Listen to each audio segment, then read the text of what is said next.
അതായത് 7 വർഷ കഷ്ടകാലം എന്ന് പറഞ്ഞാൽ റാപ്ചറിന് ശേഷം ഇവിടെ ശേഷിക്കുന്നവരെ എല്ലാം ഒന്നിച്ചു കൂട്ടി കൊന്നുകളയുന്ന ഒരു കാലമല്ല അത്. അവിടെയും വിശ്വസിക്കുന്നവരെ എല്ലാം രക്ഷിക്കാൻ വേണ്ടിയാണ് ദൈവം ഇതെല്ലാം ചെയ്യുന്നത്.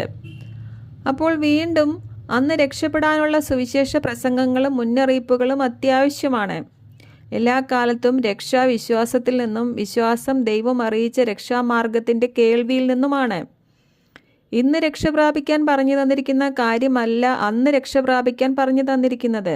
അതുകൊണ്ട് അന്ന് രക്ഷ പ്രാപിക്കാനുള്ള സുവിശേഷം കേൾക്കണമെങ്കിൽ അത് പ്രസംഗിക്കപ്പെടണമെങ്കിൽ അയക്കപ്പെടണം. അതിനാണ് 144,000 പേരെയും 2 സാക്ഷികളെയും അയക്കുന്നത്.